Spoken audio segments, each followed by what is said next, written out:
So there is an emerging crisis here in the United States that most people don't even realize is coming. This is one of the biggest issues we are facing right now, especially getting through the first part of the holiday season. But today I'm going to address why this is a growing crisis, and according to experts, they say this has never been worse. So I'm going to address what's going on, how this is impacting the lower class and also the middle class here in the United States. So if you're in either one of those classes, you need to watch this entire video because I guarantee you this is most likely impacting you. So if you're ready, all I ask is one thing. It takes 2 seconds. Go ahead, hit that like button if you enjoy these daily updates. And now let's begin.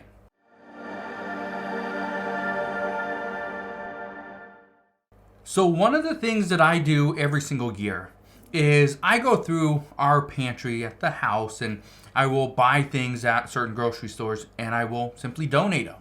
And I donate them to people that could use them to a good cause, people that are struggling, that are on a fixed income, or those that maybe lost their job. Well, we have a crisis now. That is that inflation is hindering holiday food donations. Now, this is something that I am seeing all over the place. And this is actually interesting because according to reports, it says that 72% of Americans are changing their spending habits as a result of inflation. It says 51% of respondents indicated that grocery prices are forcing them to cut costs in other areas.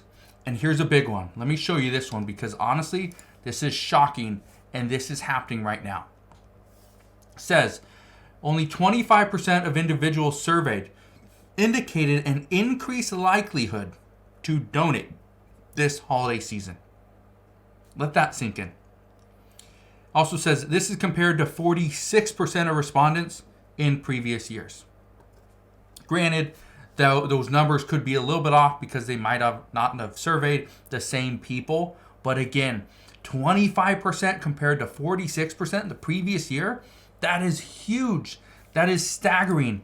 And this is why food banks, the demand for them is extremely high, but donations continue to fall. People don't have the money that they used to in order to afford things like donations. Go to the store, and I used to be able to get like green beans, a canned corn. It was like 2 for $1. Now, it's $1 a can. They've doubled in price. How crazy is that? And let me know, what is the one thing that you have purchased recently that was just, the prices were just so insanely high that maybe you didn't even buy it?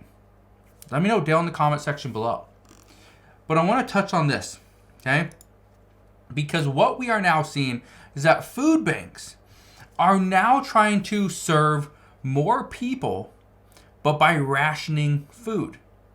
So instead of you getting a big sack of 20 pounds of food, maybe now you're getting like 15 so that they can hopefully expand and you get less food, but they can serve more people. There was one food bank. I don't know exactly where it was at, but I talked to somebody recently and asked them if they had enough food, and they said yes, they did.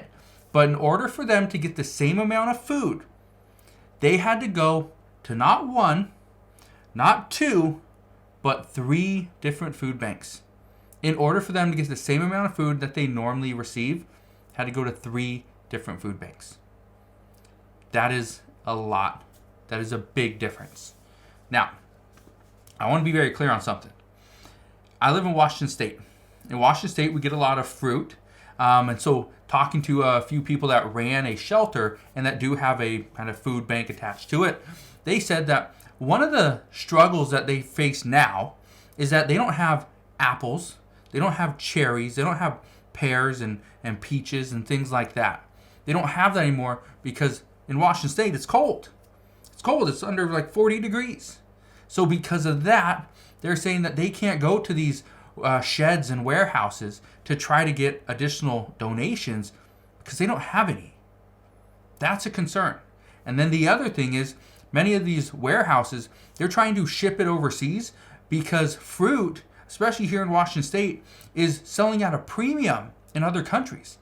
they're selling it over 100% of what they were selling at last year.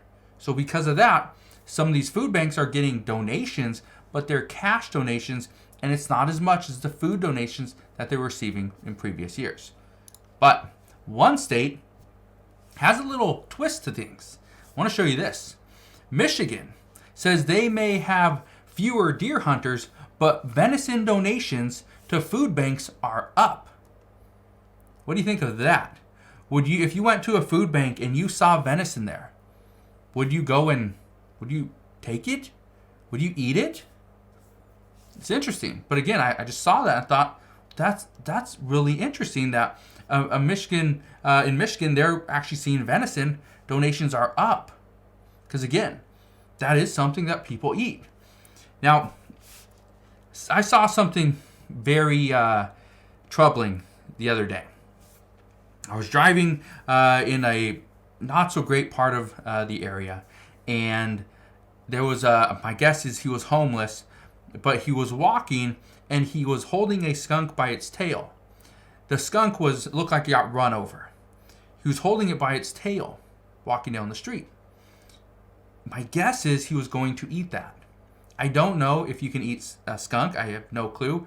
I don't think I would do it, but that's what it looked like he was doing.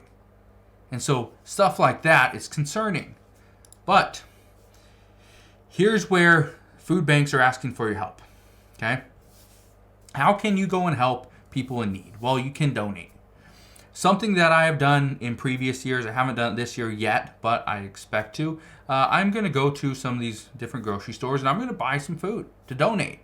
But I'm going to buy food on using a coupon, using different coupons, where you get 50 cents off a can of soup or a thing of bread, loaf of bread.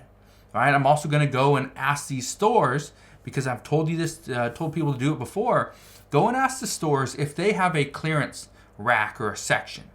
Most of them do. I know in like Safeways and Albertsons and even some Fred Meyers, it's usually in the way back of the store. It's a 1 or 2 rack section, and these are things that are about to expire. And so because they're about to expire, they sell them at 50 to 75% off.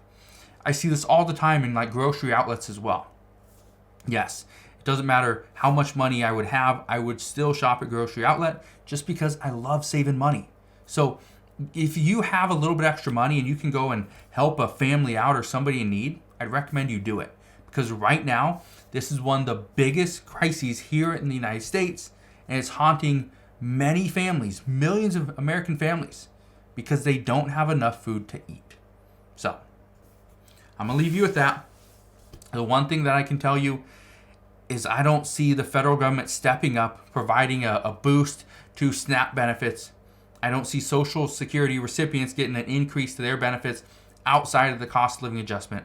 So all these families that are struggling or on a fixed income, well, 2024 might be a very difficult year. So if you have any questions, please let me know. You can ask your questions down in the comment section below. But that is what we know as of right now. So again, thank you guys for watching. Consider subscribing, and I'll see you guys on the next one.